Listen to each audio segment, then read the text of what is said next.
Good morning students. सेठ मुरलीधर मानसिंह का राजकीय कन्या महाविद्यालय भीलवाड़ा में मेरे अपने व्यक्तिगत यूट्यूब चैनल पर आप सभी छात्राओं का स्वागत है, अभिनंदन है। मैं डॉक्टर सीमा गौर, पोषण विशेषज्ञ, आज आपको भोजन के संवेदी विश्लेषण विषय पर पढ़ाऊँगी। यह विषय BSc home science second year में फूड साइंस के पेपर में पढ़ाया जाता है, तो ये बीएससी सेकेंड ईयर के बच्चों के लिए विशेष रूप से लाभदायक है। भोजन की गुणवत्ता उसकी ग्राह्यशीलता या वांछनीयता का मुख्य आधार है। भोजन के गुणों या उसकी गुणवत्ता के निर्धारण हम दो प्रकार से कर सकते हैं। पहला, संवेदनशीलता के आधार पर, दूसरा लक्ष्य निर्धारण के आधार पर। आइए जानें कि भोजन की गुणवत्ता परीक्षण क्यों ज़रूरी है। जब कोई भी प्रोड्यूसर मार्केट में अपना कोई नया फूड उतारना चाहता है, तो वो उससे पहले ये जानना चाहता है कि उसका जो फूड प्रोडक्ट है वो कंज्यूमर्स को यानी उपभोक्ताओं को पसंद आएगा भी या नहीं। तो उपभोक्ताओं की पसंद नापसंद और पसंद की वरीयता का क्रम जानने के लिए भोजन की गुणवत्ता का परीक्षण ज़रूरी है। दूसरा, उत्पाद में विभिन्नताओं का उपभोक्ताओं एवं पैनल के सदस्यों की पसंद पर प्रभाव देखने हेतु। जब उत्पाद में भिन्न भिन्न वैरायटी मार्केट में उतारी जाती हैं, तो वो अलग अलग वैरायटी पैनल के सदस्यों को या उपभोक्ताओं को पसंद आएगी भी या नहीं, और कितनी पसंद आएगी, कौन सी वैरायटी ज़्यादा पसंद आएगी, ये सभी जानने के लिए भी गुणवत्ता परीक्षण किया जाता है। आपको ध्यान होगा, मैगी जब बाज़ार में शुरू में बाज़ार में आई थी, तो वो मैदा के नूडल्स की बनी प्लेन मैगी आई थी। उसके बाद में मैगी वेजिटेबल नूडल्स आए, उसके बाद में मैगी आटा नूडल्स आए, और अब मैगी 7 ग्रेड नूडल्स भी मार्केट में उपलब्ध हैं। तो मैगी कंपनी ने जो उत्पाद में समय समय पर विभिन्नताएं करी, तो उन विभिन्नताओं का सदस्यों की पसंद पर प्रभाव देखने के लिए भी गुणवत्ता परीक्षण किए जाते हैं। उत्पाद पर संग्रहण एवं पैकिंग के प्रभाव को ज्ञात करने के लिए भिन्न भिन्न उत्पादों पर अलग अलग प्रकार की पैकिंग की जाती है, और भोजन की गुणवत्ता परीक्षणों के द्वारा ये निश्चित किया जाता है कि कौन सी पैकिंग किस उत्पाद के लिए उपयुक्त रहेगी और संग्रहण के दौरान उसमें किस प्रकार के परिवर्तन होंगे। उत्पाद में निहित कमियों की जांच हेतु, यदि कोई उत्पाद बाज़ार में अधिक पसंद नहीं किया जाए या उसकी मांग कम हो जाए, तो ये देखने के लिए कि उत्पाद में ऐसी कौन सी कमियां हैं जिसकी वजह से उत्पाद बाज़ार में इतना चल नहीं रहा है, उसके लिए भी भोजन की गुणवत्ता का परीक्षण किया जाता है। संवेदी विश्लेषण, जब भोजन की गुणवत्ता मानवीय संवेदी अंगों जैसे कि आँखों से देखकर, नाक से सूंघकर, हाथों से स्पर्श करके, जीभ द्वारा स्वाद करके विश्लेषित किया जाता है, तब हम उसे संवेदी विश्लेषण कहते हैं। जब जब हम भोजन ग्रहण करते हैं, तब तब उसकी ग्रहणशीलता का निर्धारण होता है। Sensory evaluation is a scientific discipline that analyzes and measures human responses to the composition of food and drink.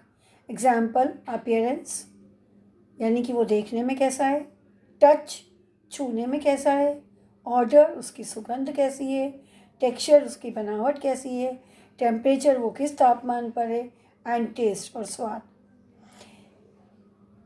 It is a scientific discipline used to evoke, measure, analyze, and interpret reactions to those characteristics of food and material as they are perceived by the senses of sight, smell, taste, touch, and hearing.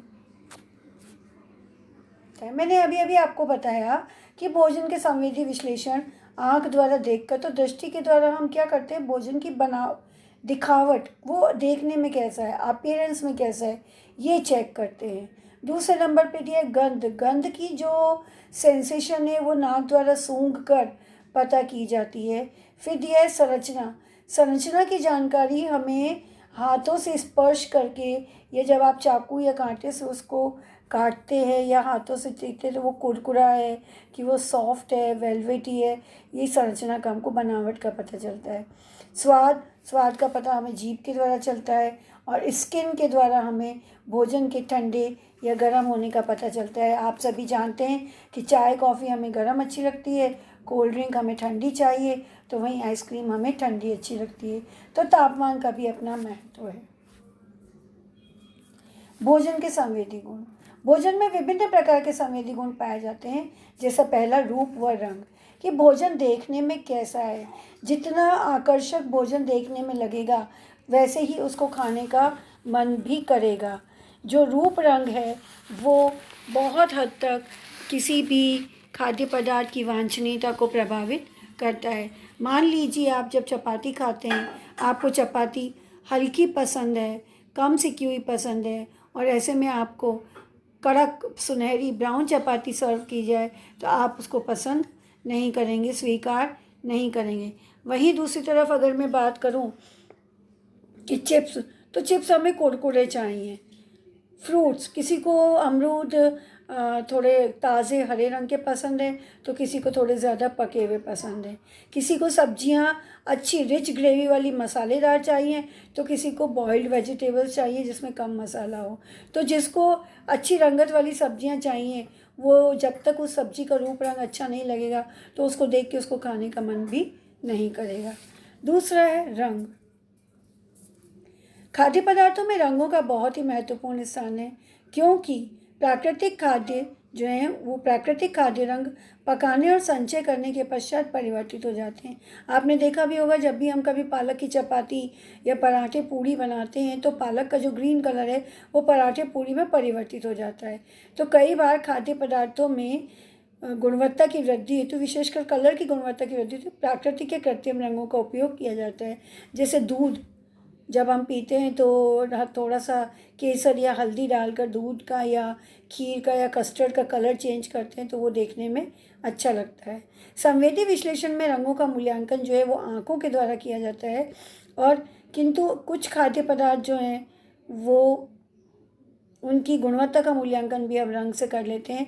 जैसे कि ताज़े पके हुए फल और सब्जियों का colour bright होता है, चाहे वो टमाटर हो तो चमकदार लाल होगा, वही टमाटर अगर कच्चा होगा तो उसके लालीपन में कमी होगी, पीलापन होगा, और वही टमाटर ज़्यादा पका हुआ होगा तो देखने में गिलगिला सा लगेगा। रंग उसका गहरे रंग का होगा और गिलगिला सा लगेगा।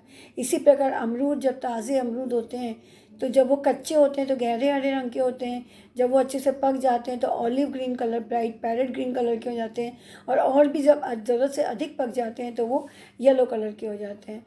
तो इस प्रकार रंग का भोजन की गुणवत्ता परीक्षण में बहुत महत्व है। तीसरा है सुवास यानी फ्लेवर। फ्लेवर अपने आप में कोई एक कंपाउंड नहीं है, बल्कि यह भोजन के गंध, स्वाद और मिश्रित संवेगों से निर्मित मुखानुभव। मुखानुभव मतलब भोजन को जब आप मुख में लेते हैं तो आपको किस तरह की फीलिंग होती है। जैसे जब आप हलवा खाते हैं तो हलवा में अगर घी कम होता है तो आपको रूखा रूखा सा लगता है। इसी प्रकार से बाटी अगर आप खाते हो उसमें घी कम होगा, मोइन की कमी होगी तो वो आपको रूखी रूखी लगेगी, गले में अटकेगी। इस पर जो आप इडली बनाते हैं, खमन बनाते हैं, उसके घोल में पानी की कमी होगी तो वो भी आपको गले में सूखी सूखी सी लगेगी और अटकेगी। इसी प्रकार चाय, मान लीजिए अगर जले हुए दूध की बनी है तो जैसे ही आप चाय पिएंगे तो आपका मुखानुभव बेहद ही विपरीत प्रभाव छोड़ने वाला होगा। तो जो सुवास या फ्लेवर है वो दो तरह से अनुभव की जाती है। एक तो भोजन को सूंघकर, दूसरा जीभ से स्वाद करने पर, और तीसरा जो मुंह में गंध और स्वाद की मिलीजुली फीलिंग होती है जिसको मैंने मुखानुभव कहा। इन तीनों का मिला जुला सम्मिश्रण होता है फ्लेवर या सुवास। गंध जो है हम नाक के द्वारा पता करते हैं सूंघ कर। स्वाद जो है वो आपके जीभ पर उपस्थित टेस्ट वर्ड्स के द्वारा पता चलता है। हम सबको मालूम है कि जीभ पर आगे की तरफ मीठी स्वाद कलिकाएँ होती हैं, साइड में खट्टी और नमकीन होती हैं और पीछे की तरफ कड़वी, और संपूर्ण स्वीट पर विभिन्न स्वाद कलिकाओं का मिश्रण फैला हुआ होता है संपूर्ण जीभ की संरचना पर। मुखानुभव जो मैंने अभी अभी बात करी, तापक्रम, भोजन का तापक्रम जो है वो भी मुखानुभव पर बहुत प्रभाव डालता है। मान लीजिए आइसक्रीम है, अगर वो गर्मी के मारे पिघल गई है तो उस आइसक्रीम को खाने का आपकी माउथ फीलिंग अच्छी नहीं होगी। इसी प्रकार अगर चाय ठंडी हो गई है तो आपको अच्छी नहीं लगेगी। संरचना संरचना अर्थात बनावट या टेक्सचर की जब हम बात करते हैं तो प्रत्येक भोजन की अपनी अपनी संरचना होती है, रिक्वायर्ड टेक्सचर होता है, डिज़ायर जो कि वैसा ही पसंद होता है। अगर वो नहीं हो तो वो अगर उसका टेक्सचर वैसा नहीं हो तो उसका जो एक्सेप्टेबिलिटी है, ग्राह्यता है, वो कम हो जाती है। मान लीजिए कि केक बनाना है तो केक जब तक स्पंजी नहीं होगा, ये इडली खमन जब तक स्पंजी नहीं होंगे, यानी कि उनमें अच्छा बड़े बड़े एयर सेल्स नहीं होंगी, तब तक वो उसके टेक्सचर अच्छा नहीं होगा और आपको खाने का मन नहीं करेगा। इसी प्रकार अगर मैं बात करूँ घेवर की तो घेवर स्पंजी, देखने में स्पंजी और कुरकुरा अच्छा लगता है। चपाती कुरकुरी हो या नरम हो वो डिपेंड करता है कि खाने वाले की ग्राह्यशीलता किस तरह की है। तीखापन तीखापन जो है वो भोजन को मुख में डालने पर जब हमें कड़वापन और तीखेपन का एहसास होता है, क्योंकि प्रत्येक भोज्य तत्व में कुछ प्रोटीन्स पाए जाते हैं और जब ये प्रोटीन्स आपस में मिल जाते हैं तो ये आहार नलिका की श्लेष्मा झिल्ली से चिकना पदार्थ उत्सर्जित नहीं होने देते। जैसे कि कच्चे फल, अगर आपने कभी काजू, सेब, जामुन, अंगूर कच्चे अगर खाए होंगे तो जीभ में एक अजीब सा कसैलापन सा, तीखापन सा आता है। उस फीलिंग को तीखापन यहाँ कहा गया है। द्रव अवस्था, भोज्य पदार्थ का स्वाद या संवेदी गुण तभी आता है जब वो कुछ द्रव अवस्था में होता है। अत्यधिक कड़ा या सूखे भोज्य पदार्थ का हमें स्वाद नहीं आता, क्योंकि जीभ जो है वो भोजन का जब भी स्वाद ले पाती है जब लार में या वो जो भोज्य पदार्थ के केमिकल्स हैं वो मिक्स हो जाते हैं, तभी उसका हमको खट्टा, मीठा, तीखा, कड़वा ये स्वाद हमें पता चलते हैं। और भोज्य पदार्थ कितना नरम है, कितना कड़क है, ये भी हमें खाने पर मुख के द्वारा ही पता चलता है। और जो भोजन का तापक्रम होता है वो भी भोज्य पदार्थ की इस अवस्था को प्रभावित करता है। मान लीजिए जैसे कि मैं बात करूँ पानी से बनी हुई आइस की, तो जब उसका तापक्रम कम होगा तो वो बर्फ़ के रूप में जम जाएगा, सॉलिड हो जाएगा। इसी प्रकार आइसक्रीम जो है वो हमें थोड़ी सॉलिड अच्छी लगेगी, द्रव अच्छी नहीं लगेगी। और जूसेस जो हैं वो द्रव अवस्था में अच्छी लगेंगी। अत्यधिक ठंडा होने पर अगर उनकी कुल्फ़ी सी जम जाए तो वो हमको अच्छी नहीं लगेगी।